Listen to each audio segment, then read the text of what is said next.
Assalamualaikum warahmatullahi wabarakatuh. Alhamdulillahirabbil alamin, wassalatu wassalamu ala rasulillahil karim wa ala alihi wa sahbihi wa man wala, amma ba'd. Selamat datang Mahasantri Mira Institute yang semoga kita semua dirahmati oleh Allah Subhanahu wa taala. Alhamdulillah, bersyukur kepada Allah Subhanahu wa taala yang masih memberikan kesempatan kepada kita semua untuk bisa kembali berjumpa pada pertemuan subuh kali ini, Senin 13 Rajab 1443 Hijrah atau bertepatan dengan 14 Februari 2022.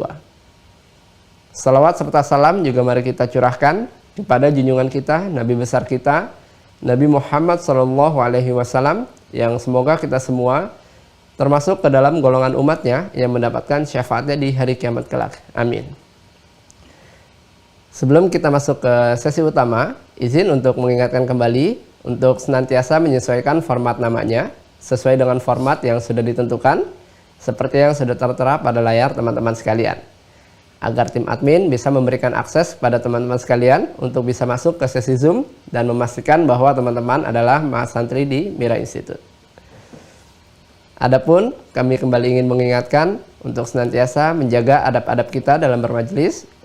Ikhlaskan hati kita, luruskan niat kita hanya untuk mencari ridha Allah Subhanahu wa taala. Serius dalam menyimak kajian yang akan disampaikan. Siapkan buku tulisnya, alat tulisnya, catat setiap materi yang akan disampaikan. Gunakan pakaian terbaik yang sopan, yang sesuai dengan syariat, duduk yang baik, tidak sambil rebahan, tidak sambil makan, tidak sambil mengerjakan aktivitas lainnya, agar kita bisa fokus pada kajian yang akan disampaikan. Semoga dengan ikhtiar kita menjaga adab-adab kita di hadapan ilmu, Allah turunkan keberkahan dan Allah mudahkan kita untuk bisa memahami dan juga mengamalkannya dalam kehidupan kita sehari-hari. Insya Allah sesaat lagi akan segera kita mulai. Terima kasih atas perhatiannya. Assalamualaikum warahmatullahi wabarakatuh.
Bismillahirrahmanirrahim. Assalamualaikum warahmatullahi wabarakatuh. Alhamdulillahi rabbil alamin. Wassalatu wassalamu ala rasulillahil karim, nabiyyina Muhammadin al-amin wa ala alihi wa sahbihi ajma'in, wa ba'd. Fa ya ahbaballahi wa ahbaba rasulihi sallallahu alaihi wasallam, أوصي نفسي وإياكم بتقوى الله فقد فاز المتقون فلا تموتن إلا وأنتم مسلمون فقال تعالى يا أيها الذين آمنوا اتقوا الله حق تقاته ولا تموتن إلا وأنتم مسلمون. Saudara-saudariku, bersyukur pada Allah Subhanahu wa taala mengawali jumpa kita di kesempatan kali ini. Alhamdulillah, Allah masih memberikan kepada kita kesempatan berkehidupan. Semoga hidup kita senantiasa dibimbing oleh Allah Subhanahu wa taala untuk mendapatkan berbagai keutamaan, ridha dan kemuliaan darinya. Semoga setiap hamba yang berkehidupan dan belum beriman diberi kekuatan untuk beriman, bersyahadat sebelum wafat kembali kepada Allah Subhanahu wa taala, dan semoga para pelaku maksiat diberi kekuatan untuk bertaubat dan menata kehidupan lebih baik dibandingkan dengan hari-hari sebelumnya yang telah dilalui. Kita akan mencoba di pertemuan kali ini menyambung kembali pembahasan kita di Fiqh Siyam, hal-hal terkait dengan persiapan menuju Ramadan. Diharapkan dengan pembahasan ini insya Allah kita mendapatkan tambahan penguatan pengetahuan dan juga perluasan wawasan menjelang ibadah Ramadan, sehingga ketika memasuki gerbang Ramadan insya Allah kita memiliki kesiapan untuk mengisi hari-hari Ramadan dengan berbagai implementasi dari pengetahuan yang telah didapati, baik itu yang terkait dengan peningkatan ibadah kita kepada Allah Subhanahu wa taala atau hal-hal lain yang kiranya mendukung kegiatan Ramadan demi mendapatkan ridha Allah Subhanahu wa taala. Di pertemuan yang lalu kita telah membahas tentang muqaddimah bagian kedua setelah mengenal tentang fikih Ramadan. Kita juga membahas tentang turunan-turunannya, baik dari tarhib dan alasan mengapa kita mesti berpuasa. Dari jumpa pertama kita membahas pengertian tarhib, kemudian edisi kedua kita membahas tentang alasan baik secara dalil naqli ataupun juga akli, logika, mengapa kita mesti berpuasa. Nah, saat ini telah kita dapati jawaban dari semua itu. Kita berpuasa karena ternyata dari puasa itu feedbacknya akan mengembalikan kita kepada keadaan-keadaan yang baik dan memenuhi seluruh bagian dari kehidupan atau unsur kemanusiaan kita. Ternyata puasa bermanfaat untuk mengembalikan keadaan rohani kita sehingga memiliki keadaan yang baik, mengumpulkan karakter-karakter moral yang mulia. Puncaknya adalah sifat-sifat baik yang berada dalam jiwa takwa, yang dengan itu memberikan dorongan kepada akal ya untuk mencerna segala hal dengan baik dan menginstruksikan kepada fisik untuk mengeksekusi semua hal itu dalam tindakan-tindakan, perilaku, sikap yang mulia. Karena itulah kemudian secara logika pun bisa diterima bahwa puasa itu bisa memberikan segala asupan yang baik yang menjadikan semua bagian tubuh kita bisa berperilaku dengan sehat dan mulia. Rohaninya baik, akalnya juga baik, dan jasmaninya juga baik. Secara singkat, puasa adalah kebutuhan sesungguhnya untuk memperbaiki keadaan jiwa, akal, dan jasmani. Seperti yang diterangkan secara detail di pertemuan yang lalu. Sekarang pertanyaannya, puasa seperti apa yang bisa memberikan dampak baik bagi manusia dengan 3 pokok atau unsur utamanya, baik untuk rohaninya, jasmaninya, ataupun aklaninya. Karena yang normal itu fisik tidak akan mungkin bersikap, ya, tidak akan mungkin berekspresi, berperilaku kecuali digerakkan oleh akal. Nah, akal itu pun tidak akan mungkin memberikan instruksi kepada fisik untuk bergerak, bersikap, berperilaku kecuali didorong oleh jiwanya, didorong oleh rohaninya. Karena itu di Al-Quran tuh ada akal yang dicela karena dia tidak mengikuti instruksi rohani yang mengarahkan kepada kebaikan, tapi lebih mengikuti was-was, provokasi yang didorong oleh setan yang berdiri sendiri dari jiwa fujurnya. Maka oleh Al-Quran disampaikan lahum qulubun la yaqiluna biha. Ya, ada orang yang akalnya tidak bersandar kepada kolbunya. Kolbu di situ yang dimaksudkan adalah jiwa takwanya. Tapi dia seakan-akan berdiri sendiri, kan? Kemudian diarahkan oleh was-was. Ya, kalau dalam pengertian spiritual, ya, kalau kita kaji lebih dalam, jiwa fujurnya berdiri sendiri, digerakkan kemudian oleh provokasi setan, atau tidak ditembuskan kepada bagian takwa sehingga seakan-akan akalnya berdiri sendiri. Sehingga segala hal itu kemudian selalu ingin ditopang oleh akal yang mutlak, ya, yang berlogika, dengan sendirinya tanpa bimbingan dari roh, tanpa bimbingan dari jiwa. Sehingga semua harus serba logis, ya, semua harus serba nyata logikanya, ya, sekalipun barangkali akalnya belum sampai menjangkau itu. Nah, itu nanti ada celaan di dalam Al-Qur'an, lahum qulubun la yaqiluna biha, ya. Itu di Quran surah ke-7 Al-A'raf di ayat 179 itu. Ada orang-orang yang dicela oleh Al-Qur'an karena tak mampu menggunakan penglihatannya secara baik, tak mampu menggunakan pendengarannya secara baik, dan tak mampu menggunakan akalnya secara baik yang tidak dibimbing oleh jiwanya. Karena itu di sini penting kita memberikan penegasan bahwa antara rohani, kemudian aklani, akal, dan juga fisik jasmani itu memiliki korelasi dan bersinergi satu dengan yang lainnya. Bila yang satu lemah, cacat, sakit, maka berpotensi menjadikan apa yang dieksekusi oleh fisik itu tidak sempurna keadaannya. Ya, karena fisik punya keterbatasan, akal punya keterbatasan. Yang tidak ada batas itu bimbingan yang diberikan oleh Allah kepada roh, ya, melalui iman. Ya, jadi kalau pandangan terbatas, Anda melihat tak mungkin semua bisa dipandang. Dengan jarak tertentu jadi mengecil, jadi hilang. Pendengaran juga demikian. Dengan frekuensi tertentu berapa hertz yang bisa didengar dari gelombang suara itu. Ketika itu berada di bawah batas atau di atas melampaui batas, itu pun sulit untuk terdengar. Tidak bisa kemudian dipaksakan. Ya, jadi semua perangkat kita yang dari fisik sampai ke akal itu terbatas. Akal juga demikian. Betapa banyak persoalan itu yang belum bisa kita tangkap secara logika. Nah, ini masalahnya. Ya, kadang-kadang ada sementara manusia itu yang kurang mengerti tentang hal ini. Jadi dia menyadari bahwa pandangan terbatas, penglihatan terbatas, tapi akalnya nggak mau terbatas. Ini masalah gitu. Ya, segala yang terkait dengan bidang-bidang fisik, kemudian akal, itu punya keterbatasan. Karena itu ada beberapa masalah yang belum bisa kita tangkap dengan logika. Nah, ketika tidak bisa ditangkap itu, maka tangkap dengan bagian terdalam, kolbu. Kata Nabi, istafti qalbak. Ya, dengarkan suara hatimu, maksudnya jiwa takwamu itu. Jadi turunannya kan gini, yang paling rendah fisik. Ya, fisik digerakkan oleh akal. Jadi berekspresinya fisik itu ada gerakan yang diberikan, instruksinya dari akal. Jadi keterbatasan fisik didorong oleh kekuatan akal. Jadi lebih kuat. Nah, akal pun punya keterbatasan. Keterbatasan akal itulah yang didorong oleh iman. Ya, iman itu nanti punya hikmah yang diberikan oleh Allah. Ketika iman itu diaktifkan, hikmah datang membimbing akal untuk memahami sesuatu dengan baik. Jadi kalau dikatakan kepada Anda misalnya, warisan itu di dalam Islam 1:2. Bagi akal, belum bisa nangkap.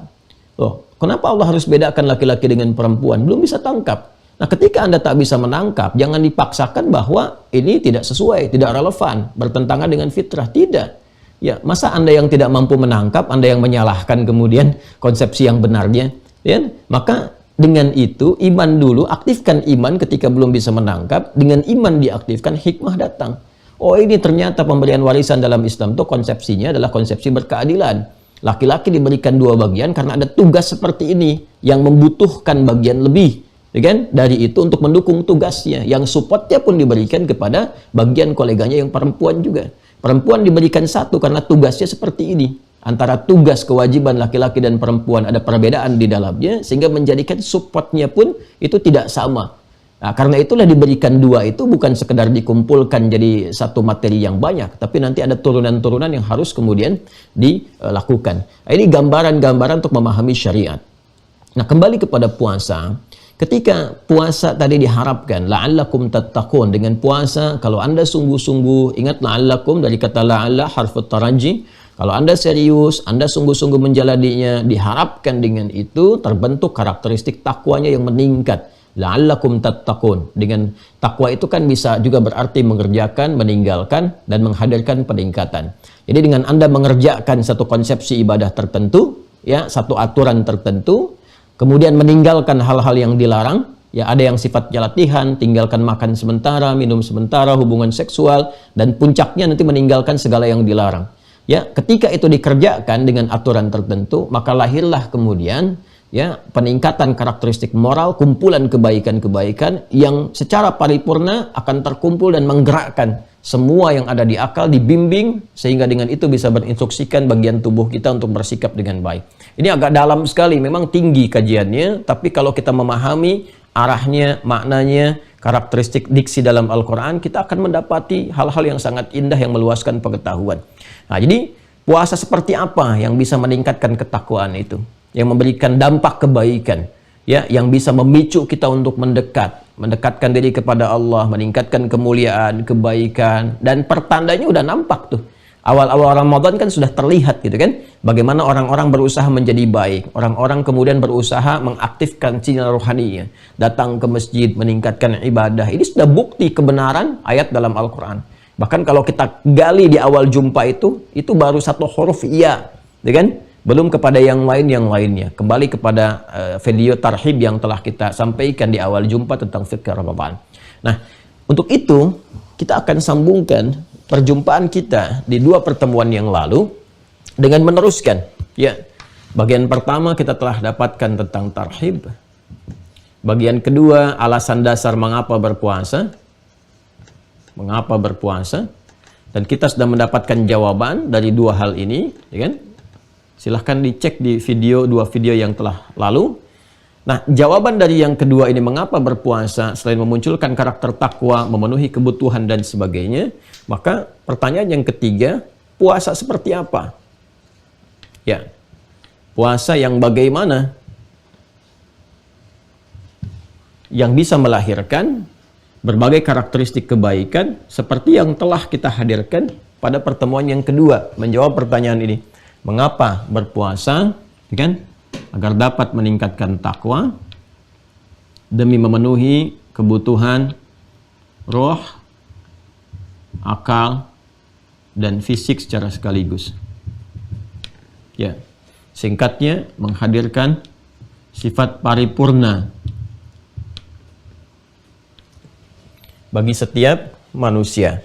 Ya, jadi kalau sudah teraktifkan seluruh bagian dirinya itu dengan baik, maka jadilah manusia yang paripurna. Masya Allah, rohani mendorong ibadah, ibadahnya kuat, orangnya cerdas karena akalnya meningkat, dan fisiknya juga sehat, baik. Ya, itu yang dikumpulkan dalam kata soleh itu, yang menggabungkan 4 kemuliaan. Secara fisikal, tayyib, secara pikiran, khair, secara karakter kinerja, ma'ruf, dan dikerjakan karena Allah, ihsan.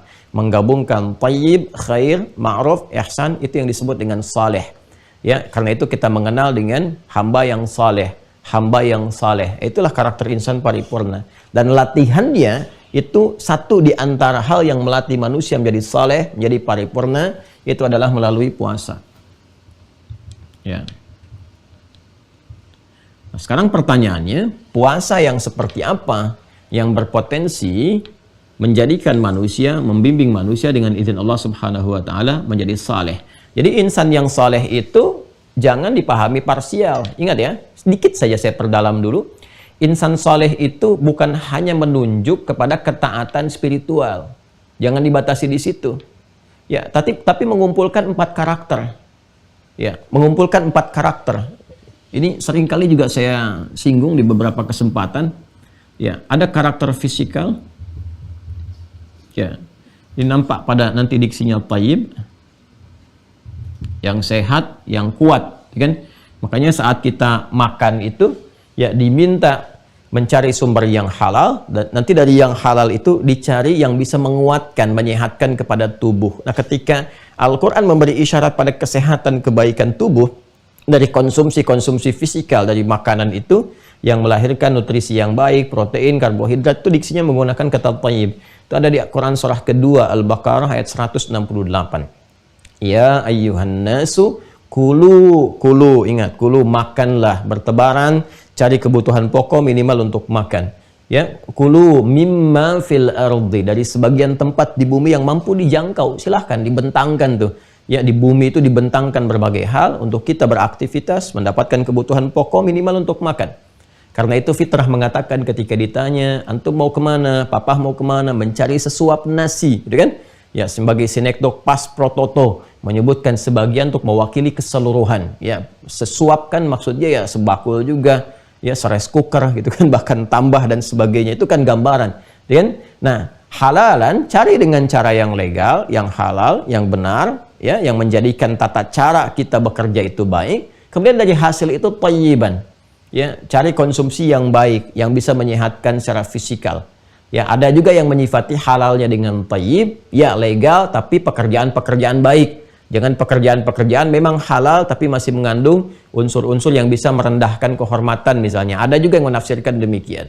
Tapi saya lebih cenderung untuk menarik ini kepada yang dihasilkan dari yang halal itu, maka cari hal yang bisa memberikan dampak baik untuk fisik. Ini thayyib.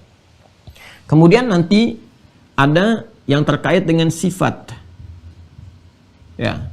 Ini yang disebut dengan khair. Secara fisikal baik, kemudian juga sifatnya baik. Ya, kejujuran, ya, kemudian kesabaran, ketawaduan dan sebagainya. Ini mengiringi kepada bawaan-bawaan yang mengarahkan nanti kepada fisik untuk bersikap, ya. Nah, ini sifat keadaannya. Lalu kita kalau kumpulkan ini menjadi sikap. Ya, menjadi sikap. Kalau ini baru sifat, jujur itu baru sifat. Tapi kalau ada yang disogok kemudian dia menolak, gitu kan? Diarahkan untuk korupsi, dia menghindar, ya itu jadi sikap namanya, ya. Maka ini disebut dengan ma'ruf namanya, ma'ruf. Ya, dia ada thayyib, khair, ma'ruf. Awas. Kemudian kalau ini kebaikannya dikerjakan karena Allah, ya dikerjakan semua ini karena Allah. Ya, ada karakter Rabbani di dalam semua sikap ini, semua dikerjakan, ya. Karena Allah, ada karakter Rabbani, saya sebutkan karakter Rabbani saja, dikerjakan karena Rabbnya, maka menjadi ihsan, ya, itu kepentingan ibadah. Baik, jadi semua sikap yang hadir dalam dirinya, orang tua merawat anak baik sekali kan, tapi apakah semua yang baik itu dikerjakan karena Allah? Kan pejabat bekerja baik, jujur, nggak pernah korupsi, sabar, mengelola tawadhu, tapi apakah pekerjaannya dikerjakan karena Allah sehingga punya nilai ibadahnya? Ya, para ustadz mengajarnya bagus, jelas, pintar, punya karakter-karakter baik. Khair itu kan mencakup semua tuh, ya, mencakup segala hal gitu, ya. Nah ini kalau dia mengajar baik, bagus, runtut, apakah dikerjakan karena Allah? Demikian seterusnya. Apakah pemberiannya dilakukan karena Allah? Belum tentu. Kalau sampai ketiga ini ke sikap, banyak. Ya, bahkan yang belum beriman pun, ya, dari kalangan-kalangan misalnya non-muslim yang belum beriman pun, level ketiga ini bisa dapat. Sampai ke level menampakkan sikap-sikap yang baik. Banyak yang baik, banyak yang tidak korupsi juga banyak. Ya kan? Yang disiplin banyak. Tapi apakah pekerjaan yang dikerjakan karena Allah? Anta'budallaha ka'annaka tarahu fa illam takun tarahu fa innahu yara. Engkau merasakan bagaimana ketika bersikap, berperilaku, beraktivitas, kan? Kita merasa diawasi oleh Allah Subhanahu wa taala, terkoneksikan ya segala sikap kita dengan ridha Allah Subhanahu wa taala, itu ihsan. Nah, gabungan keempat ini baik itu thayyib, khair, ma'ruf, ihsan, itu yang menjadikan saleh. Ya, saleh. Inilah insan paripurna, insan saleh itu. Jadi karakter fisiknya kuat, sehat, bagus. Makanya banyak nanti di hadis itu yang mendorong kita menjadi kuat. Al-mu'minul qawiyyu, kata Nabi SAW, insan beriman yang kuat itu lebih dicintai di sisi Allah Subhanahu wa taala dibandingkan dengan insan beriman yang lemah. Nah, itu dari sisi fisikal, ya. Dan sifat-sifat juga banyak di Quran disebutkan, di hadis diberikan iringan, gitu kan? Kemudian sikap-sikap sampai kemudian pada konteks yang ihsan. Gabungan keseluruhan ini kan dari sifat, ya, kemudian sikap, ini kan sikap itu ekspresi fisik perilakunya. Sifat masuk kepada gambaran-gambaran karakter yang juga ini mencakup pada keadaan di akal, ya, intelektualnya. Bagaimana mengiringi kebaikan-kebaikan dari segi intelektual, percepatan, pemahaman, kebaikan dan sebagainya. Kemudian diekspresikan dan dibimbing secara rohani sehingga semua bagian tubuhnya itu aktif dengan baik. Rohaninya bagus, aklaninya bagus, kemudian juga sikapnya bagus. Ya, emosionalnya, spiritualnya, intelektualnya, dan fisikalnya. Gabungan semua ini saleh. Karena itu di fitrah setiap orang tua selalu menginginkan anak saleh. Ya, saya belum pernah dengar ada orang tua berkata saya pengen anak thayyib misalnya. Ya, atau anak khair, selalu saleh, itu fitrah. Itu ada di Quran surah ke-7 Al-A'raf ayat 189. Itu fitrahnya di situ tuh. Ya, kalau Anda baca ke ujung ayatnya, langsung ke ujungnya, da'awallaha rabbahuma la'in ataitana salihah lanakunanna minasyakirin. Ya kan?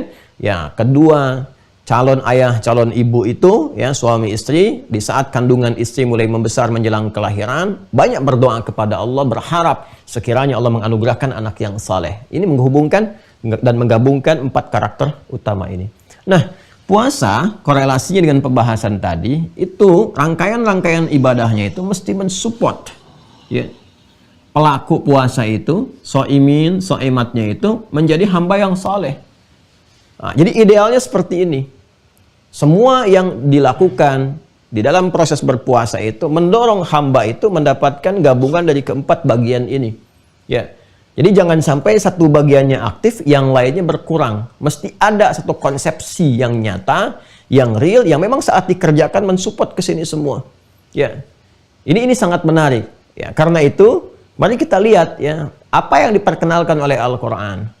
Ya, bagaimana puasa yang kemudian diajarkan, dipedomani, dan bahkan sebelumnya ditunjukkan oleh Nabi SAW sebagai contoh kepada kita semuanya. Dan berlangsung sampai kehidupan berakhir dan menjadi bagian dari rukun Islam. Ya kan? Setelah zakat, kemudian puasa dan haji. Ya kan? Baik, dari bagian yang keempat ya, yang masuk dalam rukun Islam dari standar yang kita urutkan. Syahadatain, kemudian salat, zakat, puasa, dan haji. Disinilah kita kembali kepada ayat ke Quran untuk menjawab ini. Kita bertanya kepada Allah Subhanahu wa taala yang telah mewajibkan kita puasa, ya kan? Maka kembali ke Quran surah kedua Al-Baqarah ayat 183. Ya ayyuhalladzina amanu, hei semua yang telah menyatakan beriman kepada Allah Subhanahu wa taala, ya kan? Baik, pelan-pelan, dan telah kita jawab di pertemuan awal-awal itu.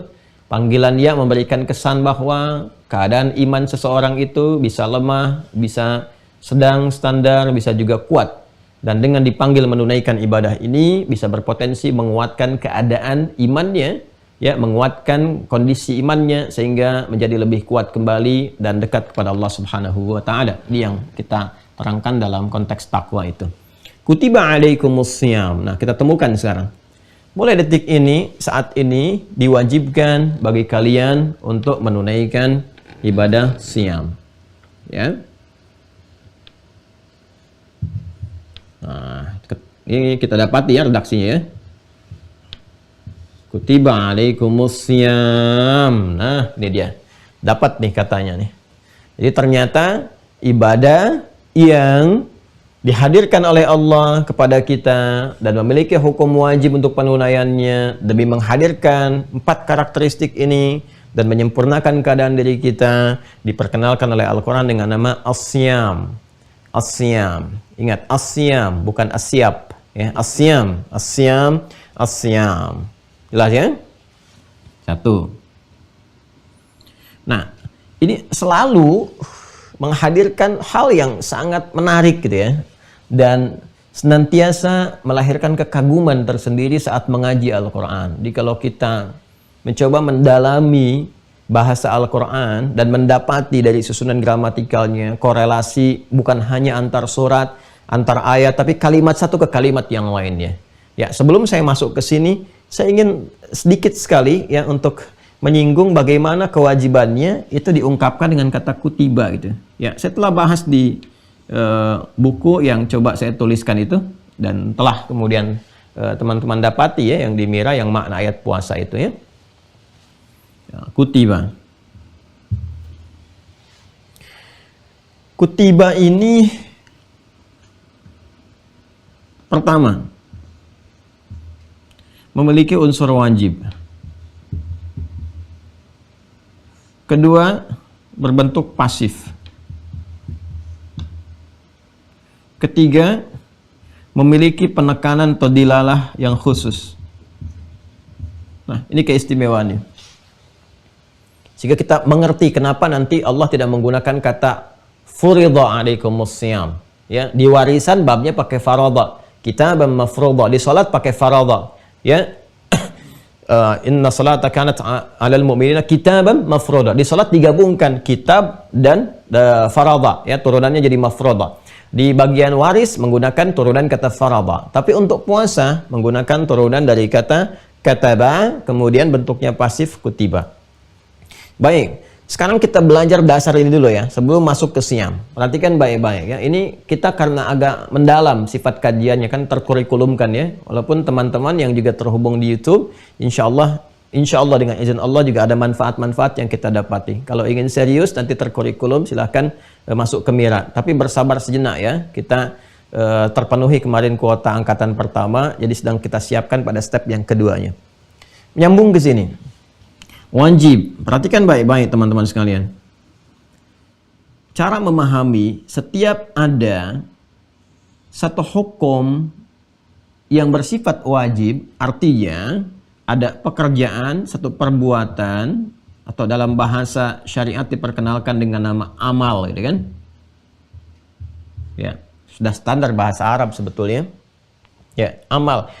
Sedikit saja untuk mendalami sedikit, amal itu bukan sekedar perbuatan ya. Sebetulnya dalam bahasa Arab itu kata amal itu menunjuk pada pekerjaan yang akan dipertanggungjawabkan hasilnya. Jadi setiap aktivitas yang kemudian dia dinilai dan dipertanggungjawabkan dari hasil pekerjaan itu disebut amal namanya. Jelas ya? Jadi bukan sekedar pekerjaan, tapi segala yang dilakukan yang akan diberikan penilaian dan dipertanggungjawabkan. Ya, karena itu dalam pekerjaan harian pun kita, ya, dalam kehidupan kita, itu kalau orang bertanya misalnya, aina ta'mal? Madza amaluka? Apa pekerjaanmu? Anda mengatakan saya kerja di kantor misalnya kan? Ya, kadang kalau menunjuk kesibukan pakai syughul. Madza syughla? Kesibukannya apa? Tapi kalau menunjuk pada pekerjaan itu menggunakan amal. Nah, orang yang bekerja di kantoran atau berdinas, kenapa pekerjaannya disebut amal? Karena kan dinilai. Ya, ada supervisornya kan, ada pimpinannya tuh memberikan penilaian. Dan Anda laporan. Ya, di militer kasih laporan, di jabatan kasih laporan. Bahkan berniaga pun kan Anda mencatat, memberi laporan. Nah, karena itu semua pekerjaan itu secara formalnya disebut dengan amal. Kenapa? Karena dinilai dan dilaporkan. Sama, aktivitas kita pun oleh Al-Quran disebut amal. Ya, kenapa? Karena itu dinilai, dicatat dalam kitab, diberikan penilaian, ditampakkan di akhirat sekecil apapun. Ya, bagian terkecil yang dikerjakan itu terkecil dari sesuatu itu disebut dzarrah namanya. Dzarrah. Karena itu Quran memperkenalkan kepada kita informasi sebelum kita kembali kepada Allah. Faman ya'mal mithqala dzarratin khairan yarah. Ya, sebaik apapun ya'mal dari kata amila. Faman ya'mal, sebaik apapun yang dikerjakan itu, apapun itu, sekecil apapun, itu akan ditampakkan. Ya, nanti ketika ditampakkan itu diberikan catatan penilaiannya. Ya, iqra kitabak kafa binafsika al-yawma 'alaika hasiba. Kan? Nah, ini dibaca ini hasil catatan kamu itu. Baru ada penilaian, itu yang disebut dengan hisab. Ya, maka hati-hati nih ya, hati-hati. Ini penting saya tekankan terlebih dahulu untuk memberikan satu jalur pemahaman yang utuh dan mendalam. Nah, jika ada perbuatan amal yang berhukum wajib, diwajibkan oleh Allah Subhanahu wa taala, bukan sekedar ingin memberikan kesan bahwa itu dinilai, dicatat, dilaporkan, dipertanggungjawabkan di hadapan Allah Subhanahu wa taala, tapi filosofinya adalah jika ada mengandung hukum wajib dari perbuatan itu, maka ini memberikan kesan ada sesuatu yang sangat istimewa, sangat penting, dan begitu berperan bagi kemaslahatan manusia. Ya, maslahat. Bagi kebaikan manusia. Ya, jadi saking pentingnya itu, saking istimewanya dan sangat dibutuhkan oleh manusia, ya kan, oleh hamba-hamba Allah Subhanahu wa taala, diwajibkan oleh Allah karena sayangnya Allah. Ya, kalau nggak sayang dibiarkan ya terserah kamu, mau puasa-puasa, mau tidak-tidak, gitu kan? Mau sholat-sholat, mau tidak-tidak. Tapi karena penting itu yang dibawa dalam kehidupan kita, Allah menginginkan kita hidupnya nyaman. Kan tegas kan disampaikan di Al-Qur'an tuh, yuridullahu bikumul yusra wala yuridu bikumul usra. Quran surah kedua Al-Baqarah di pertengahannya itu di ayat 185 itu. Ya, yang syahr Ramadan alladzi unzila fihi al-Quran, terus sampai kita temukan kalimat yuridullahu bikumul yusra. Allah menginginkan hidupmu mudah. Ya kan? Ya, tidak menginginkan kesulitan. Nah, untuk memudahkan itu ada perkara-perkara pokok yang dengan mendapatkan itu mendorong kehidupan kita lebih mudah. Karena itu pada hal-hal ini Allah wajibkan, nih kuncinya nih. Kalau kamu dapatkan, hidup kamu lebih mudah. Itu filosofinya. Ya, jadi kewajiban itu sifatnya memaksa karena ada yang maslahat. Ya, karena itu ada orang tua kan ketika mendidik anak itu mewajibkan pada anak untuk mengerjakan. Kadang dipaksa dia untuk belajar jalan. Karena dengan berjalan memudahkan dia beraktivitas. Ya, kadang diajarkan untuk berlari. Kenapa? Karena dengan berlari mempercepat sampai pada sesuatu. Ya, memaksa untuk belajar. Kenapa? Karena dengan belajar akal mendapatkan tambahan pulsa pengetahuan. Sehingga nalarnya meningkat, mudah mencerna sesuatu. Jadi hikmahnya, satu perintah yang mengikat, yang sifatnya memaksa untuk mengerjakan, pada hakikatnya mengandung segala keistimewaan yang penting didapatkan untuk kemaslahatan. Ini cara memandangnya begitu. Jadi kalau kita memandang bahwa setiap yang diwajibkan, itu adalah hal yang kita butuhkan, ya, maka dengan itu senang kita menerimanya. Dan terkadang di Al-Quran itu diperkenalkan dulu, apa sih maslahatnya, apa pentingnya, supaya kita mengerti. Ya, coba lihat tentang sholat kan, ya, ketika azan pun diperdengarkan. Jadi saat Anda bertanya kenapa sholat, dalam azan diperdengarkan 5 kali. Sekali didengar belum paham, ya tidak apa-apa. 2 kali didengar belum paham, ya dipertanyakan. 5 kali diperdengarkan nggak paham juga, dipertanyakan. Ya, Anda bertanya hayya 'alas sholat, kenapa sholat kan? Ya, maka dijawab hayya 'alal falah. Di balik ini ada kebahagiaan, ada kesuksesan, jalannya lewat itu. Anda bertanya kenapa puasa? Di balik ini dijawab la'allakum tattaqun. Diperkenalkan dulu supaya mengerti. Ya, jadi kalau kita mengerti kalimat takwa dan puasa bisa menjadikan kita meningkat ketakwaan, dan takwa ini ternyata dibutuhkan untuk mensupport 3 bagian dari tubuh kita supaya mendapatkan karakter yang hebat ini. Makanya orang-orang yang rajin puasa itu, ya, dan puasanya ditunaikan dengan benar, itu terjadi peningkatan dari sisi intelektualitasnya, emosionalnya stabil, gitu kan? Kemudian juga karakteristik spiritualnya dahsyat dan kuat. Ya, coba lihat tuh di masa-masa lalu itu. Ya, aktivitas-aktivitas militer pun bahkan terjadi saat Ramadan. Perang Badar itu terjadi kapan? Ramadan. Fathu Makkah itu kapan? Ramadan. Jadi semua ini meningkat nih. Ini ada yang istimewa. Ya, ini filosofi dasarnya gitu ya, makna dasarnya. Jadi kalau kita mendengar kewajiban dalam Al-Quran masih senang karena ada yang dibutuhkan untuk kita di situ. Ya, ada yang butuh kita di situ. Karena itu orang-orang dulu ketika mendengar kewajiban bukan mengeluh dan tidak pernah bertanya, selalu mengatakan sami'na wa ata'na. Kami dengar, kami taati karena sadar di situ ada kebutuhan yang diperlukan, ada yang penting untuk maslahat hidup. Begitu cara melihatnya. Ya. Nah, sebaliknya kalau ada yang haram seperti saya terangkan kemarin, untuk menjaga kehormatan supaya tidak runtuh kehormatan. Karena itu hukumnya disebut haram. Dari kata hurmah. Yang dengan diharamkan ini, kehormatan tetap terjaga. Ya, kenapa dusta itu diharamkan? Wailul lil mukadzibin. Kau bisa celaka. Celaka kalau dusta. Ya, bukan mungkin sekarang saat dusta bisa langsung seketika celaka. 5 menit kemudian bisa celaka. 1 jam kemudian bisa celaka. Besok bisa celaka. Pokoknya kalau dusta bisa celaka. Ya, bikin hoax bisa bermasalah. Apalagi mencuri bisa jadi persoalan. Sekarang bisa menikmati. Haram. Itu bisa meruntuhkan kehormatan, kata Allah. Tiba-tiba besok ditangkap. Kemudian ditangkap, diberitakan. Se-Nusantara kenal, se-Indonesia tahu. Gitu kan? Keluarga ikut mendapatkan bagian keburukannya. Itu bisa jatuh kehormatan. Itu haram. Ini kalau diharamkan, jangan melihat sebagai pembatasan. Melihat penjagaan pada kehormatan. Itu filosofinya. Nah, sekarang kita balik kan. Nah, ini berarti di sini ada informasi nih. Ketika diwajibkan oleh Allah, karena itu diterjemahan kan, hanya mencukupkan pada kata diwajibkan atas kalian. Dan tafsir menjawab kepada kita dengan mendalami diksi ini. Ya, dilihat nih apa unsur manfaat dari kewajiban. Itu ternyata ada manfaatnya. Ada keistimewaannya, ada maslahatnya. Ini satu. Baik, pertanyaan kedua. Kita kesini dulu nih, dilalahnya nih. Dilalah. Petunjuknya, penekanannya. Kenapa menggunakan kata kutiba kewajibannya? Kita sudah tahu alasan atau manfaat hikmah di balik wajib ini atau hukum kewajiban. Terus ini menggunakan kata kutiba. Wajib itu kan ada beberapa diksi di bahasa Arab. Ya, aujaba, yujibu, wajib, ya, wajib itu sendiri dari bahasa Arab. Ya, wajib itu dari bahasa Arab, banyak dari bahasa Arab ya, yang diserap ke dalam bahasa Indonesia. Ya, aujaba, yujibu itu mewajibkan. Wajaba itu wajib. Ya, wajib bin kudu katanya kan. Itu wajib itu ya kudu. Itu wajib ya. Itu dari bahasa Arab. Ada farada ya. Di sini kataba dan jadi pasif kutiba. Baik, saya batasi ke sini saja karena waktu kita terbatas ya. Nanti kalau mau perdalam, baca nanti yang di makna ayat puasa, insya Allah saya detailkan di situ ya. Kata kataba ini dasarnya ini hurufnya. Jadi kalau kita belajar di bahasa Arab itu di fiqh lugha itu dianalisis sampai setiap hurufnya. Huruf kaf, karakternya bagaimana. Makanya di tajwid itu ketika belajar huruf kan, kita belajar makharijul huruf kan? Ya, sedikit di tajwid itu diajarkan tuh. Begitu masuk makharijul huruf, kaf itu dari mana keluarnya, karakter hurufnya apa, karakter itu sifat hurufnya. Makanya ada makhraj, ada sifat huruf. Ya, tempatnya di mana, nanti keluar udaranya bagaimana. Dari situ menunjukkan sebuah kesan makna.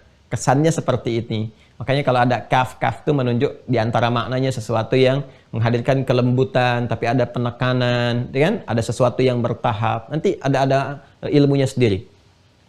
Setiap ada kaf, ta, dan ba, dan turunan-turunannya, ini turunan itu derivasi, nanti ilmu sharaf yang menurunkan. Kataba yaktubu, misalnya kan? Nah. Katban wa kitaban, ya. Kemudian ada kitab, ada katban, nah, kemudian ada maktub, ya, dan seterusnya, Turunan-turunan kata ini secara singkatnya kaf, ta, dan ba ini menunjukkan sesuatu yang teratur, tersusun rapi. Sudah? Teratur, tersusun rapi, dan secara umum bebas dari celah. Ya, nihil celah. Nihil celah atau kekurangan. Ini asalnya. Sesuatu yang tersusun secara teratur, rapi, dan ada makna yang ketiga umumnya nihil dari celah atau bebas dari kekurangan. Contoh, ini turunan dari ini kitab. Al-Quran diberi nama juga dengan kitab. Dzalikal kitabu la raiba fi. Kenapa Al-Quran disebut dengan kitab atau Alkitab? Untuk memberikan kesan bahwa seluruh isi Al-Quran isinya begitu teratur, rapi, tersusun dengan sempurna awal sampai akhirnya. Bahkan Anda bisa menemukan, Masya Allah, begitu Anda tahu letak titik tengahnya, Anda bisa memetakan. Oh, kalau bergeser sedikit, maka di sini nanti ada yang harus diteliti nih susunannya. Mungkin salah cetak, salah tempat, dan sebagainya. Bukan Qur'annya yang salah, Qur'annya sempurna. Saking sempurnanya dijaga oleh Allah Subhanahu wa Ta'ala, sehingga susunannya pun diketahui awal sampai akhirnya. Rapi dari Al-Fatihah sampai dengan An-Nas. Semua tersusun. Dan tidak ada celahnya. Gak akan ditemukan kekurangannya. Ya, bahkan Masya Allah, ada yang salah baca langsung diluruskan. Imam salah baca, jadi belakang bisa luruskan, keliru bacaan. Ya kan? Ada cetakan, salah cetak misalnya. Ya, harakatnya keliru, itu bisa dicek, dikonfirmasi dengan hafalan. Salah nih. Ya, itulah kenapa diantaranya Al-Quran disebut dengan Alkitab, karena tersusun secara rapi, teratur, sempurna, dan nihil dari kekurangan atau celahnya. Ya, diambil pengertian standar menjadi buku. Kenapa buku disebut buku? Karena yang disebut buku itu sudah ada susunannya. Rapih dari awalnya. Ya, pedoman transliterasinya, pengantarnya, muqaddimah, daftar isinya. Ya, kemudian setelah itu masuk kepada intinya, lalu kesimpulannya apa, intisari dari pembahasan. Ya, setelah itu biografinya, ada indeks, ya, dan sebagainya. Itu disebut dengan buku karena susunan yang rapih, teratur. Beda dengan tulisan biasa. Nah, ini pemahaman standar. Jelas ya? Makanya selalu kalau ada buku kan, kalau ada ditemukan kekurangan, celahnya selalu ada edisi yang disempurnakan. Dan ya, selalu ada revisinya. Kenapa? Ada kesan yang diambil untuk menutup kekurangan-kekurangan yang ada selalu. Dan puncak yang tidak ada kurang adalah Alkitab, kembali kepada wahyu, yaitu Al-Quran. Dzalikal kitabu la raiba fi. Nah, kalau kita ingin memberikan kesan, menunjuk pada sesuatu yang diharuskan, tapi mesti dilakukan dengan teratur, rapi, nggak bisa sembarangan, dan hindari segala hal yang bisa mengurangi makna keteraturannya, menghindarkan segala hal yang bisa mengandung celah di dalamnya. Tinggalkan, susun dengan rapi, kerjakan dengan sempurna, rapi, teratur. Kalau Anda ingin menghadirkan satu makna-makna tadi dalam bentuk kewajiban, maka Anda hadirkan dalam bahasa Arab, diksinya menggunakan kata ini, kataba. Ya. Tuh. Jadi kataba itu bukan hanya menulis, ya. Ya, itu baru mengambil sebagian maknanya. Ya, maknanya itu kenapa menulis disebut dengan kataba? Karena mendorong supaya yang ditulis itu teratur. Rapi, kalau menulis mesti rapi. Ya kan? Kalau menulis jangan menulis yang menghadirkan celaan, jauhkan dari kekurangan. Itu asalnya ke sini. Nah, ini pun mengandung makna yang bisa menunjuk, ya, menunjuk dilalah nih, dilalah, menunjukkan kepada makna kewajiban, wajib, tapi bukan sekedar wajib, mengandung unsur keteraturan, sesuatu yang dikerjakan dengan rapi dan cenderung menghindarkan segala kekurangan atau hal yang mengandung celah yang bisa menjadikan segala yang teratur itu menjadi tidak tertib dan rusak. Maka gunakan kata-kata apa? Jelas ya? Baik. Nah, dapat nih di sini. Kenapa di kewajiban puasa ini, ya ayyuhalladzina amanu, kan? Kutiba alaikumusiyam. Kenapa kewajibannya menggunakan turunan kata kataba dalam bentuk pasif, kutiba?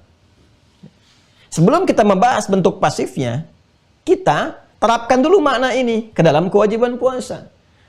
Jadi ternyata saking detailnya Allah memberikan petunjuk kepada kita, sampai diksinya pun sangat luar biasa. Wajar karena ini firman Allah. Ya, pasti sempurna. Kan? Seakan memberi kesan kalau Anda ingin mendapatkan manfaat takwa, la'allakum tattaqun dalam puasa, ya kan? Dan mendapatkan kepribadian yang sempurna, karakteristik saleh itu yang baik, yang sempurna itu, maka aku berikan satu kewajiban kepada kalian, ya kan? Berupa nanti amal, perbuatan, ibadah, tapi bukan sekedar ibadah, bukan sekedar perbuatan. Ya, perbuatan yang nanti akan dikerjakan dengan aturan-aturan yang tertib, yang teratur. Ya. Yang ketika kewajiban itu berlaku, kerjakan dengan teratur, dengan tertib, gak boleh semaunya. Ya, kapan menahan, kapan buka. Jangan sampai aturan dibikin dari fajar sampai maghrib, tengah-tengah misalnya zuhur, Anda masuk kamar, Anda makan sendiri. Ya. Jangan sampai ini yang dilarang, Anda kerjakan. Sehingga yang celak-celak malah dikerjakan. Maka penggunaan derivasi kata kataba memberikan kesan bahwa kewajiban ini bukan kewajiban biasa. Tapi kewajiban yang ketika dikerjakan ada aturan-aturan yang mengiringi. Kan? Nah, ada tertib yang harus dilakukan. Ada hal-hal yang mesti dihindari yang mengganggu ketertiban dan keteraturan itu. Jadi sistemnya pun sudah Allah siapkan dari satu kata yang mengiringi. Ini. Jadi saya sudah terangkan makna atau filosofi hikmah dari kewajiban itu apa, dilalahnya apa. Sekarang kenapa bentuknya pasif? Ya. Kalau bentuknya aktif, subjeknya harus muncul kan? Yang mewajibkannya, bentuk aktif itu kan harus muncul subjeknya, ya kan? Saya makan nasi. Subjek, predikat, objek. Bentuk aktif ya, di bahasa Indonesia kan? Masih ingat ya? Kita ingin rubah ke dalam bentuk pasif. Nasi dimakan. Ya, nasi. Kalau mau kita tambahkan keterangan, sudah dimakan, saya kan? Ya, sudah dimakan. Kita tambahkan. Dimakan. Kalau kita kasih kurung ini ya, menunjukkan ini berubah jadi bentuk pasif. Nasinya ya sudah dimakan. Nasi dimakan, sudah dimakan. Ya. Dan tidak harus menghadirkan subjeknya lagi. Karena yang ingin ditekankan adalah ini udah selesai ini. Ya, sudah dimakan ini, sudah habis. Ya, pada pekerjaannya. Ya, dan sudah diketahui yang makan siapa gitu ya. Udah jelas gitu. Ya. Nah, ini sesuatu yang sangat menarik. Jadi kalau kita mengenal karakteristik dalam bahasa Arab yang merubah bentuk pasif, bentuk aktif ke dalam bentuk pasif. Nah, saya ingin terangkan struktur dasarnya dulu. Kalau aktif itu kan subjeknya mesti ada. Kalau pasif, subjek dihilangkan. Nah, di bahasa Arab, bentuk aktif itu disebut dengan, kalau ini ke fi'il madhi, ma'lum, diketahui untuk menunjuk pada subjek. Kalau pasif disebut majhul. Ya, tidak perlu hafalkan istilah ini ya. Saya ingin berikan kesan saja nanti supaya kita bisa tahu maknanya kemana. Kalau maklum diketahui, itu subjeknya mesti ada. Maklum tuh singkatan dari bentuk aktif lah. Diketahui aktif, mesti aktif. Maka harakatnya ini umumnya semua a. Ya, a. Jadi kalau ini ada kaf, ada ta, ada ba, gini. Maka harakatnya semua fathah. Ka, ta, ba. Ini yang dasarnya. Ya nanti ada yang fa'ula, fa'ila, fa'ala, tapi asal pokoknya ini 1, 2, 3 kataba untuk ini. Nah, cuma kalau kita kembalikan ke bentuk asal yang aktif, maklum, maka subjeknya mesti muncul. Subjek itu kan yang memberikan perintahnya. Ini kan kewajiban. Siapa yang mewajibkan? Allah kan? Maka Allahnya mesti muncul begini. Jadi asalnya kalau kita kembalikan ke bentuk aktif, begini asalnya. Ya ayyuhalladzina amanu. Ini bentuk asal ya di luar Quran ya. Baik, kita keluarkan tafsirnya. Kataballahu alaikum as-siyama. Ini subjeknya. Ini bentuk aktifnya begini. Hai orang-orang yang telah menyatakan beriman, ya kan? Kataballahu, Allah telah mewajibkan kepada kalian mulai detik ini as-siyam, ibadah puasa. Kalau kita ingin rubah kata kerja ini ke dalam bentuk pasif, maka alihkan ini rumusnya menjadi bentuk UIA. UIA. U untuk dhammah, U harakat pertama, ini U dhammah, ku. I untuk huruf yang kedua, ini kasrah, I. A untuk harakat terakhir, huruf yang terakhir ba, kutiba. Ya, UIA, UIA, UIA itu rumus cepatnya. Ya, rumus cepatnya. Jadi ini bentuk aktif, ini pasif. Kalau sudah bentuk pasif, aktif dirubah pasif, tadi ya di bahasa Indonesia pun gramatikalnya demikian. Subjeknya dibuang kan? Ya, pada umumnya subjek dibuang ini. Maka ini berubah jadi bentuk pasif begini kutiba, maka ini subjeknya tidak disebutkan lagi. Maka langsung kalimatnya berbunyi ya ayyuhalladzina amanu kutiba alaikumusyamu. Ini dhammah. Untuk menunjukkan ini bentuk pasif. Baik kan? Jadi asalnya begini, kataballahu alaikumussyam, karena bentuknya jadi pasif, maka kemudian tidak dicantumkan kembali subjeknya, langsung disebutkan kutiba alaikumussyam. Maka terjemahannya berbunyi diwajibkan bagi kalian menunaikan puasa. Jadi kalau Anda tanya siapa yang mewajibkan kita puasa itu, tinggal dikembalikan ke bentuk aktif. Allah yang mewajibkan. Pertanyaan dasarnya bukan itu. Kenapa sih harus menggunakan bentuk pasif? Kenapa bentuknya pasif? Kenapa nggak aktif saja? Kan bisa Allah berfirman begini, ya ayyuhalladzina amanu kataballahu alaikumussyam. Kenapa bentuknya harus pasif? Inilah dahsyatnya di sini kita bisa mendapatkan keindahan dari pemaknaan ini semua. Kenapa di sini menggunakan bentuk pasif tidak bentuk aktif? Karena bagi insan beriman, awas, hati-hati. Karena bagi insan beriman, karena sudah ada iman dalam dirinya, dan iman itu mengoneksikan dirinya kepada Allah Subhanahu wa Ta'ala, tidak perlu lagi disebutkan siapa yang memerintahkan. Karena semua yang beriman itu pasti mengerti, setiap ada perintah menunaikan ibadah, pasti sumbernya dari Allah. Ya. Dan memberikan kesan bahwa kalau diperintahkan, insan beriman itu gak usah nanya lagi. Emang yang perintahkan siapa? Kenapa diperintahkan? Kenapa sih mesti puasa? Ini menunjukkan masih ada persoalan dalam imannya. Karena itulah kemudian Allah panggil dengan kalimat iman untuk memberikan kesan bahwa insan beriman itu kalau diperintahkan pasti langsung dia lakukan, ya kan? Dan tidak akan mencari lagi, bertanya lagi siapa yang memerintahkan, bagaimana diperintahkan. Karena dasar iman itu ketika iman pada Allah, meyakini kepada Allah walaupun belum tampak saat ini dalam pandangannya dengan sifat ghaibnya. Alladzina yu'minuna bil ghaib. Jadi kalau kita bertanya, kenapa ayat ini bentuk kewajibannya diungkapkan dalam bentuk pasif, ingin memberikan kesan penguatan kepada iman. Bahwa karakter insan beriman itu akan selalu menunaikan apa yang diperintahkan tanpa banyak bertanya dan menyoal tentang hal-hal yang diperintahkan itu. Ya, jadi dia sudah kenal, oh ini pasti Allah yang perintahkan, gak usah tanya lagi. Karena itu jawabannya semua sami'na wa ata'na, sami'na wa ata'na. Ini sekaligus bentuk apresiasi Allah. Jadi ketika ada dalam bentuk pasif kalimat diturunkan, ya, ketika diawali dengan ya ayyuhalladzina amanu, orang-orang yang paham tentang makna ini sesungguhnya bukan sekedar menunjukkan bentuk keadaan iman, tapi apresiasi yang Allah berikan, penghargaan yang Allah berikan kepada hamba-hamba yang beriman dengan pengakuan bahwa mereka telah benar-benar beriman. Jadi harusnya senang tuh kalau dipanggil ya ayyuhalladzina amanu terus ada bentuk pasif, harusnya senang banget tuh. Ya, kenapa? Karena imannya sudah diakui. Ya, cuma pengakuan itu ya, yang telah Allah tetapkan kepada kita itu mesti dibuktikan. Buktinya apa? Ya ikuti langsung, semangat kerjakan. Ya kan? Lakukan dengan benar. Jangan banyak disoal lagi, jangan banyak diklarifikasi lagi. Kalau memang betul-betul beriman. Ya, bedakan babnya dengan mencari ilmu ya, ini beda. Beda. Kalau mencari ilmu artinya untuk motivasi menguatkan kita untuk menyempurnakan pengamalan itu. Ya, jadi kita bisa bedakan mana yang betul-betul ingin menguatkan, mengamalkan dengan mana yang cuma sekedar menyoal. Ya. Ayo kamu diwajibkan sekarang menunaikan sholat misalnya, ya, atau dalam konteks ini puasa. Kita belajar. Kalau dalam belajar kita bertanya nggak apa-apa. Kenapa ini bentuknya pasif? Kenapa begini? Untuk menguatkan diri kita supaya semangat menunaikan ibadah. Tapi kita bisa melihat dari ekspresi, dari keadaan. Ada orang-orang yang cuma istihza, mengolok-olok, bertanya ini, itu, kenapa begini, kenapa begitu.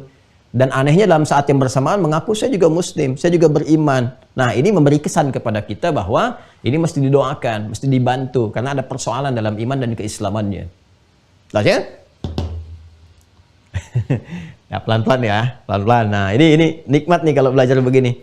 Ya, Masya Allah. Nah, baru kemudian kita masuk as-siyam.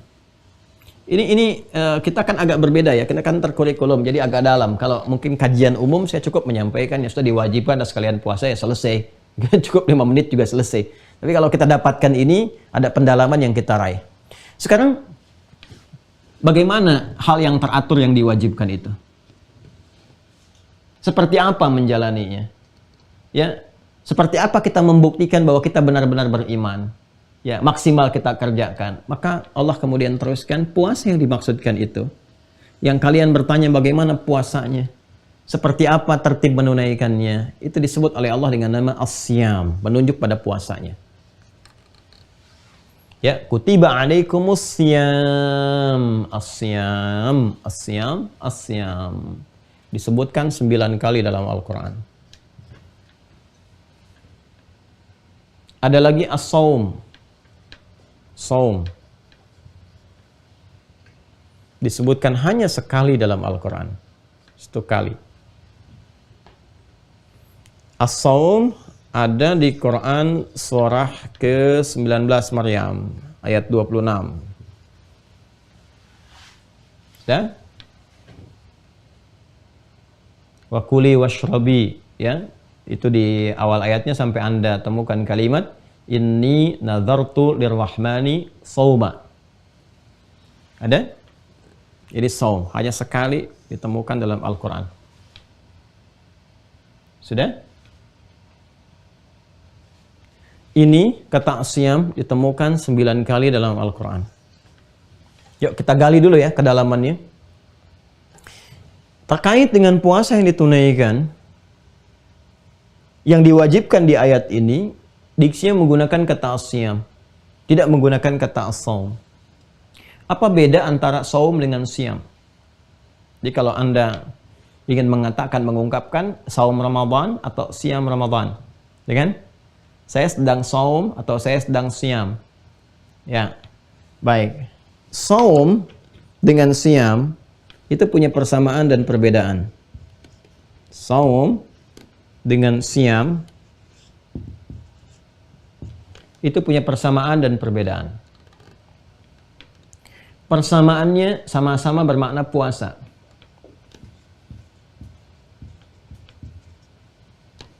Yang secara bahasa mengandung arti al-imsak, menahan.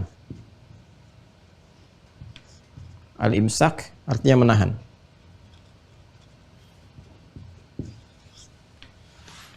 Menahan sesuatu sehingga tetap berada dalam posisinya. Ya. Jelas ya? Artinya menahan. Al-imsak artinya menahan. Jadi kalau sudah imsak, nah itu harus sudah tahan, sudah puasa. Imsak itu artinya puasa.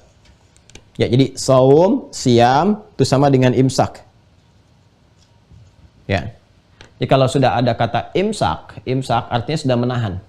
Artinya sudah saum, artinya sudah siam, sudah mulai puasanya. Ya, dan dimulainya nanti kita akan masuk kepada detailnya. Tapi saya infokan dari awal supaya kita memahami karena disebutkan diksi atau katanya. Ya, jadi kalau sudah imsak, ini sama artinya secara bahasa dengan siam, sama dengan saum, sama-sama menahan. Artinya sama-sama sudah mulai puasa. Dan waktunya dimulai nanti kalau dalam konteks penunaian dari mulai fajar itu tiba. Ya, ditandai dengan azan subuh, ya subuh sudah tiba, fajar tiba. Ya, wa kulu washrabu hatta Yatabayyana lakumul khaytul abyadu minal khaytil aswadi minal fajr. Quran surah kedua Al-Baqarah ayat 187. Silahkan makan dan minum ya sampai nanti tiba waktu fajar. Fajar ditandai dengan adzan, Allahu akbar, maka sudah dimulai imsak. Ya, jadi kalau sebelum adzan itu belum imsak, belum puasa, belum dimulai. Nah, jadi kalau misalnya adzan subuh jam 4:30 misal saja. Ya, waktu Indonesia bagian barat. Ya, ini fajar, adzan, ini adzan dimulai. Adzannya 4:30. Maka imsaknya jam berapa? Ya 4:30. Bukan 4:25. Ya bukan 4:20. Ya imsaknya 4:20. Kan waktu dimulainya puasa itu saat adzan berkumandang. Saat adzan mulailah saum. Saat adzan mulailah siam. Saat adzan mulailah imsak. Jadi imsak itu menahan, mulai berpuasa. Ya, jadi kalau adzan 4:30 ya mulai imsaknya 4:30. Imsak itu artinya menahan untuk mulai puasa. Itu dalam pengertian secara bahasa Arab, secara syariat. Tapi culture kadang-kadang kan beda. Ya, culture itu sekarang di Indonesia dipahaminya pada umumnya imsak itu siap-siap. Siap-siap mau puasa, sebentar lagi adzan tiba. Nah, itu pemahaman dari makna yang berbeda. Ya. Tapi asalnya imsak itu kalau kita gali dalam bahasa ya sama dengan puasa. Ya, artinya kalau nanti ada pas nanti Ramadan misalnya, ya jam 4:25 sudah ada informasi imsak. Kalau Anda pahamnya begini, Anda jawab belum 5 menit lagi. Ya. Jadi culture kadang-kadang itulah memahami syariat dengan culture mesti didalami. Kadang-kadang ada masyarakat beda memahami apa yang dimaksudkan. Ya. Nah, sekarang ke sini teman-teman sekalian. Balik ya. Kalau yang dimaksudkan menahan ini, imsak ini dalam pengertian umum, menahan dari apa saja? Ya, masih umum sifatnya. Misal, saya mau katakan saya mau nahan makan nasi hari ini. Ya, saya mau makan yang ringan-ringan aja, nggak mau makan nasi. Yang ringan makan kerupuk misalnya kan, ringan kerupuk makan tapi nggak makan nasi.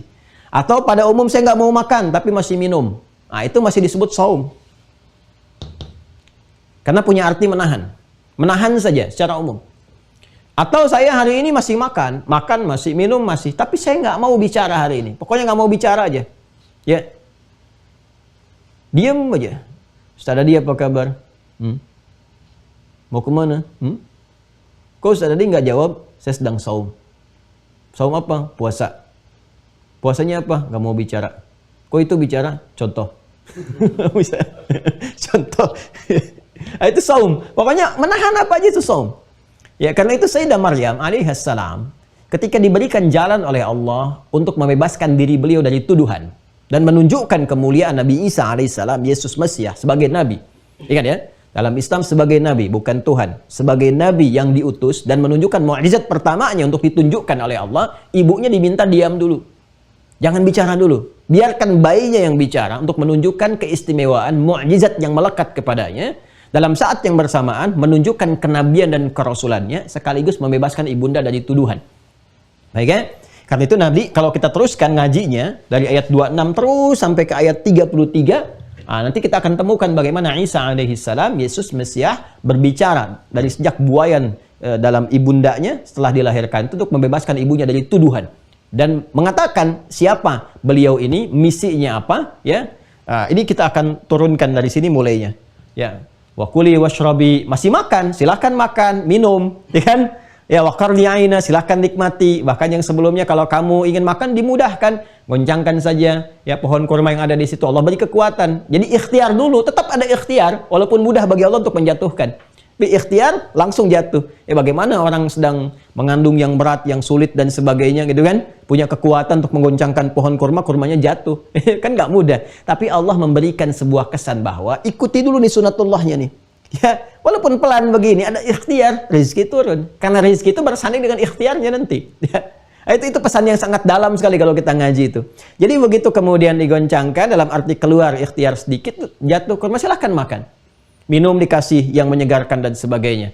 Tapi fa imma tarayna ya minal bashari ahada, kalau kamu nanti setelah melahirkan berjumpa dengan 1-2 orang yang mungkin menuduh kamu kan suci nih. Perempuan suci, nggak pernah disentuh laki-laki manapun dan sebagainya. Justru karena suci dan terhormat ini dipilih oleh Allah untuk melahirkan nabi yang terhormat. Ya, hamba yang terhormat. Ini hikmahnya. Ya, karena itu ketika kemudian diperintahkan, jangan jawab ya, kamu diam saja. Karena tuduhan kepada kamu akan dibebaskan lewat bayi ini. sekaligus menunjukkan mukjizat awal yang menandakan kenabiannya, kerasulannya. Maka diperintahkannya apa? Ya, katakan kalau nanti bertemu dengan orang-orang, kamu sedang saum. Inni nazartu lirrahmani sauma. Saum, kalimatnya menggunakan saum. Ya. Apa saumnya? Falan ukallimal yauma insiya. Nggak bicara dengan satu orang pun. Saumnya tidak bicara, menahan dari bicara. Ya. Apakah masih makan? Masih. Masih minum? Masih. Makan, minum, ya cuma nggak mau bicara. Nah itu karena mengandung makna umum menahan, maka diksi yang digunakan saum. Jelas ya? Jadi kalau saum masih umum. Mau Ramadan, mau bukan Ramadan, ya, mau Rajab, Al-Muharram, mau puasa yang sifatnya khusus, mau yang bukan, pokoknya sepanjang mengandung unsur menahan, itu saum. Jelas? Nanti kisah lanjutannya baca di surah Maryam ya. Bagaimana beliau mengatakan inni Abdullah, itu hamba Allah, gitu kan? Dan di ayat 31-nya disebutkan wa ja'alni mubarakan aina ma kuntu. Ayat 31 surah Maryam itu. Allah memberkahi aku dimanapun berada, gitu kan? Kemudian apa? Wa awsani bis shalah, ya, aku diperintahkan untuk salat, waz zakah, kemudian diperintahkan untuk berzakat dan berbuat baik kepada ibundaku dan turunan-turunan yang lainnya. Kalimat pertama yang lahir dari lisan Nabi Isa alaihissalam adalah menegaskan kenabian dan kerasulan. Jadi tidak mengandung unsur di atas itu, yang melampaui itu. Jadi beliau sendiri mengatakan, ini Abdullah, aku hamba Allah. Jelas ya? Nah, ini nanti silakan baca sendiri karena kita kaitannya hanya dengan ayat ke-26 saja di sini. Balik ke sini, kalau siam, itu lebih spesifik. Lebih khusus sifatnya. Jadi kalau kita ingin menggambarkan makna menahan, tapi dengan aturan tertentu, ada aturannya. Yang menunjukkan sesuatu yang tertib. Tuh, lihat korelasinya. Jadi saya tadi katakan kepada Anda bahwa setiap kata dalam ayat Al-Quran itu selalu ada ya keterkaitan. Menunjuk pada sesuatu yang tertib, yang teratur, yang rapi. Ya, ada aturannya, ada ketentuannya, ada hukumnya, ada panduannya. Maka alihkan diksinya dari kata saum menjadi siam. Ke sini. Jadi ketika Allah memperkenalkan kepada kita, saat Anda bertanya bagaimana puasanya, dan ditampilkan diksinya siam, ini memberi kesan bahwa ini bukan puasa biasa. Yang tidak sembarangan ditunaikan. Ya, cuma sekedar puasa tidak. Ada aturannya. Pelajari dulu aturannya sebelum ditunaikan. Kapan dimulai aturan itu? Kapan Anda mulai berpuasa? Dari waktunya. Ada waktunya. Nggak bisa sembarangan. Ya, ada waktunya khusus. Kemudian ada apa lagi? Ada syaratnya. Ya. Tuh. Ada apa lagi? Ada pedoman amalnya. Tuh. Ya. Ada apa lagi? Ada motivasinya yang menunjukkan keutamaan-keutamaan tertentu. Ya. Ada apa lagi yang kelima? Ada parameter keberhasilannya. Berhasil nggak puasanya? Tahu dari mana berhasil? Ya, kok tiba-tiba bisa mudah mengucapkan Allahu Akbar saat Idul Fitri, itu bisa kelihatan tuh mana yang berhasil, mana yang belum maksimal, bisa tampak dari takbirnya aja kelihatan, dari kedengaran suaranya aja bisa terasakan itu, karena beda nanti. Ini dia nih, ada waktunya. Kapan ditunaikan ini asyam yang dimaksudkan ini? Ya, kemudian juga ada syaratnya, bahkan syaratnya nanti dibagi 3. Ada syarat wajib. Yang ketika syarat terpenuhi, wajib dia puasa itu. Jadi ini kewajiban pun diikat dengan syarat. Ya, syarat belum terpenuhi, belum wajib. Jangan dipaksa-paksa, emang belum wajib.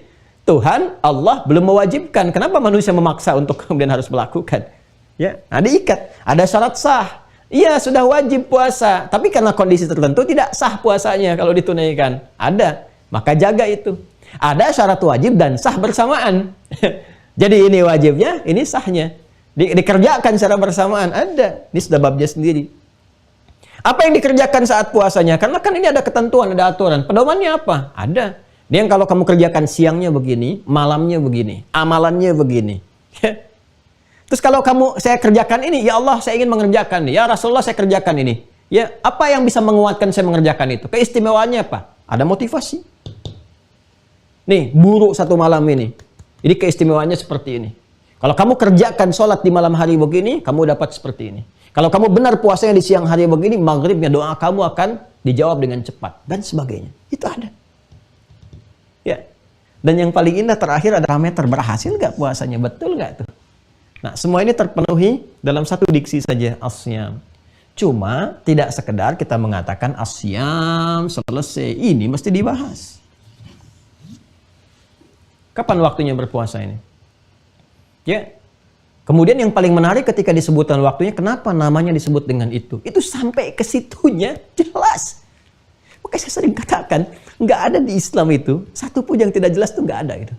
Dan semua turunannya ada, bahkan ketika dipilih diksinya pun itu masih punya makna, masih punya arti. Nah, apa arti dari semua ini? Bagaimana menjelaskannya? Sabar. Besok insya Allah kita terangkan kembali. Kita jeda sejenak ya, karena hari Senin kan sudah mulai ada yang beraktivitas juga. Ya, semoga dilancarkan kegiatan, hal-hal yang bisa dikerjakan. Yang penting kita dapatkan kan hari ini perbedaan saum dan siam kan judulnya. Ya, saya sudah menerangkan sesuai dengan target yang telah dituliskan. Nanti kita turunkan yang 5 itu untuk kita hadirkan. Ya, boleh baca-baca bagi yang telah terhubung dengan Mira. Ya, ini ada nanti di sini. Sudah saya tuliskan sebetulnya, cuma nanti apa yang menjadi bahasa lisan pengajaran tentu akan ada perbedaan-perbedaan dengan tulisan. Perbedaan itu yang dimaksudkan ada pelengkapan, penjelasan, syarah, dan interaksi. Yang kadang-kadang rasanya, nuansanya, gitu kan, itu tidak sama dengan saat kita membaca. Tapi di sini ada tentang syarat, misalnya nanti di halaman ke-7, halaman 8 saya turunkan juga tentang waktu, nanti sudah ada di situ. Nah, Anda bisa baca dulu, nanti sebelum saya terangkan, sehingga nanti ada percepatan-percepatan sehingga mudah bagi saya untuk memahamkan dan mendalaminya.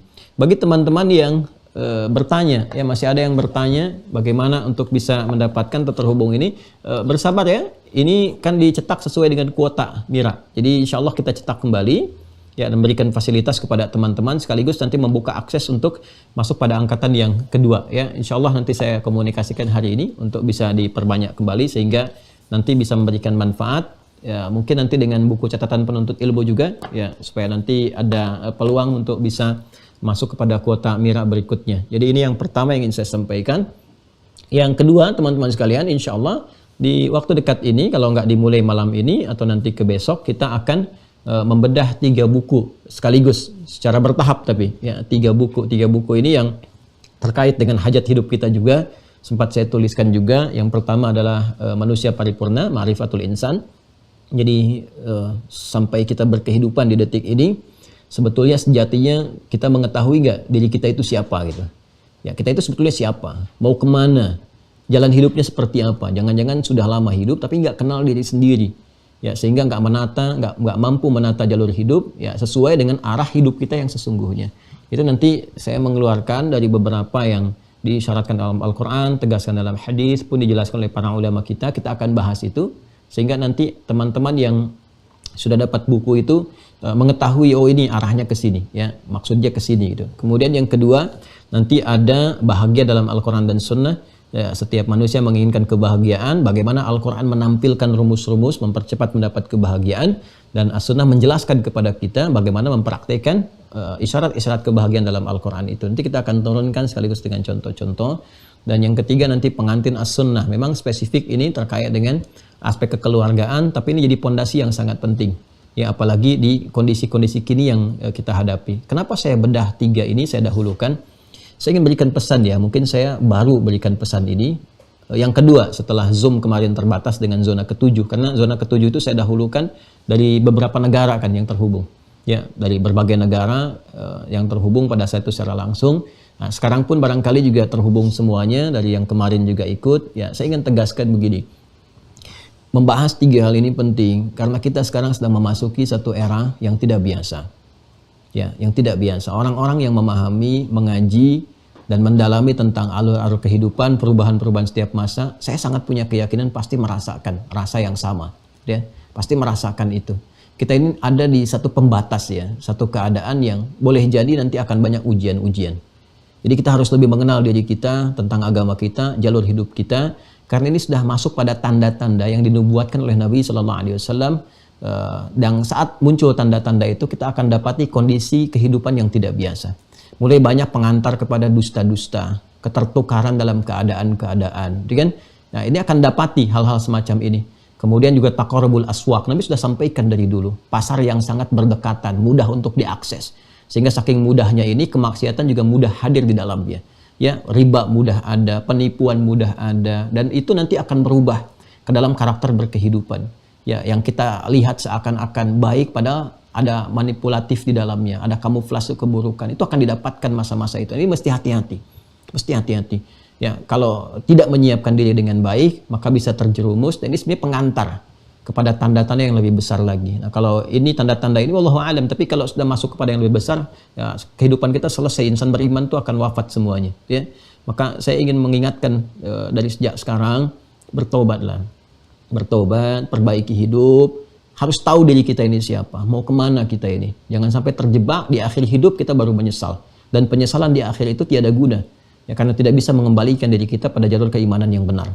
Ya, jadi dari sekarang saya mengajak semua taubat, ya, semua perbaiki keadaan diri kita, kenali keadaan diri kita, karena melihat perspektifnya harus diperluas.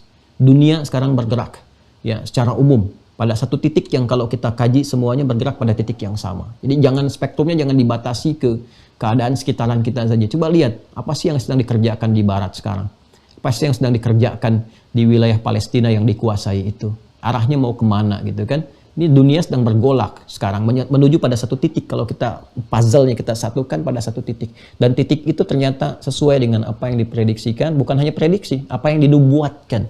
Ya, diinfokan oleh Rasulullah SAW sejak jauh-jauh hari. Mungkin satu saat kita ngaji itu deh, supaya saya jelaskan bisa lebih detail gitu kan. Nah, ini barangkali ketika ada kesiapan nanti, tapi pengantarnya ya perbaiki diri kita, bertobat dengan baik, kemudian kuatkan di keluarga untuk menjaga iman dengan baik dan menjaga amal saleh. Itu yang paling utama. Ya, itu saja teman-teman sekalian yang ingin saya sampaikan. Mudah-mudahan Allah ridai apa yang kita kerjakan sampai dengan detik ini, dan juga insya Allah mungkin esok hari saya akan berkunjung ke lokasi awal pembangunan untuk pesantren, dan saya menyampaikan nanti peluang wakaf, ya, apa yang bisa dilakukan di sana. Saya bukan ingin minta donasi, ya, saya sudah insya Allah punya Allah yang mencukupkan segalanya, tapi saya memberikan peluang kepada Anda untuk beramal soleh di situ, karena ini memang mau dijadikannya bukan dijadikan hal-hal biasa. Ini untuk wakaf yang tidak bisa dirubah apapun sampai kehidupan berakhir insya Allah. Jadi potensi amal di situ. Jadi jangan salah memahami. Kalau saya membuka sesuatu, saya bukan minta sesuatu. Ya, saya bukan dai yang menebarkan donasi, bukan. Ya, untuk amal tertentu bukan. Prinsip kami kalau kami bisa kerjakan, kami kerjakan. Tapi kalau ada peluang bagi orang lain untuk beramal, ada kebaikan di situ, kami sampaikan. Hanya memfasilitasi saja apa yang kemudian Allah buka ruangnya untuk bisa beramal soleh di dalamnya. Ya, mudah-mudahan ada kebaikan, Allah ridai, dan tetap kita dibimbing menuju hal-hal yang mulia di hadapan Allah Subhanahu wa taala dan Rasulnya. Allahumma taqabbal minna innaka antas sami'ul alim wa tub 'alaina innaka antat tawwabur rahim. Rabbana atina fid dunya hasanah wa fil akhirati hasanah wa qina adzabannar. Allahumma a'inna ala dzikrika wa syukrika wa husni ibadatik. Wa sallallahu ala sayyidina Muhammad wa ala alihi wa sahbihi ajma'in, wa akhiru da'wana subhanakallahumma wa bihamdika asyhadu an la ilaha illa anta nastaghfiruka wa natubu ilaik. Walhamdulillahi rabbil alamin. Assalamualaikum warahmatullahi wabarakatuh.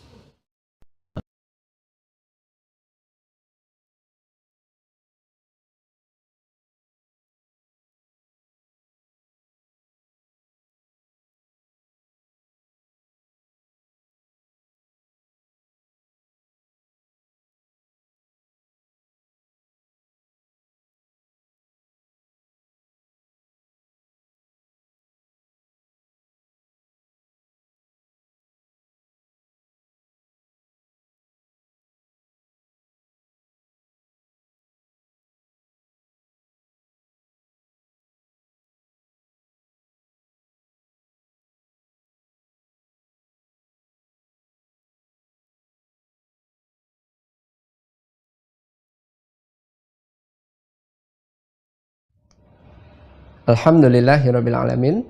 Jazakumullahu khairan kasiran kepada guru kita semua, Ustadz Dr. Adi Hidayat LCMA.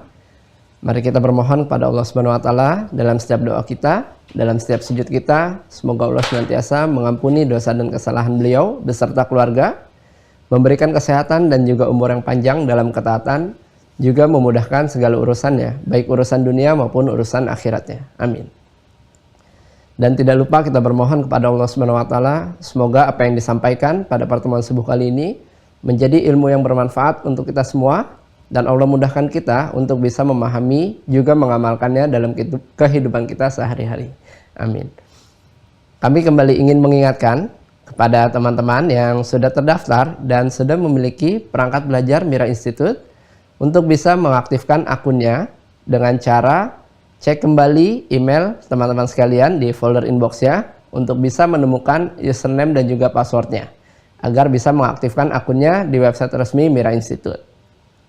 Jika belum ditemukan di folder inbox, teman-teman bisa merujuk ke folder spam ataupun folder junk. Jika masih belum ditemukan, teman-teman bisa menghubungi admin Mira Institute di nomor yang sudah tertera pada layar teman-teman sekalian. Saat teman-teman sudah mendapatkan username dan juga password, silakan masuk di mira.quantumakhir.com. Di halaman utama, silakan tekan tombol login. Dan teman-teman akan diminta untuk menggunakan username dan juga passwordnya. Untuk username-nya berupa email dan juga passwordnya berupa nomor telepon yang sudah teman-teman daftarkan sebelumnya. Untuk password, teman-teman bisa menggunakan dua cara. Pertama dengan angka kosong di awalnya, sebagai contoh di 0812 sekian sekian sekian. Jika belum berhasil, teman-teman bisa menggunakan angka 62 di awalnya, sebagai contoh di 62812 sekian sekian sekian. Namun jika teman-teman sudah mendapatkan username dan juga password, baik di email maupun di WhatsApp teman-teman sekalian, silahkan sesuaikan password dan username-nya seperti yang sudah disampaikan oleh tim admin. Penting bagi teman-teman untuk bisa mengaktifkan akunnya agar teman-teman bisa terbaca datanya oleh sistem kami dan teman-teman bisa menikmati setiap fitur yang sudah disajikan di website resmi Mira Institute. Teman-teman bisa mendownload setiap materi ataupun kitab-kitab rujukan yang sudah di-scan oleh tim admin. Teman-teman bisa mereview kembali videonya secara utuh dari awal pertemuan dan teman-teman bisa mengevaluasi pemahaman teman-teman dengan menjawab beragam macam pertanyaan yang sudah disajikan di website resmi Mira Institute. Dan yang terpenting, ketika datanya bisa terbaca oleh sistem kami, insya Allah jika ada kesempatannya untuk kajian offline, teman-teman akan diundang untuk mengikuti kajian offline tersebut. Ya.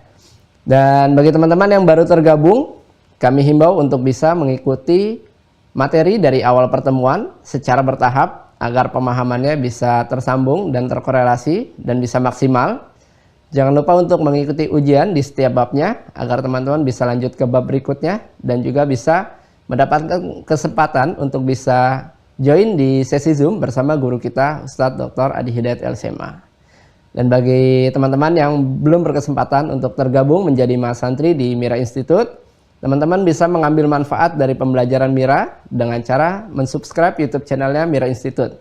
Insya Allah pembelajaran akan di-upload di YouTube Mira Institute.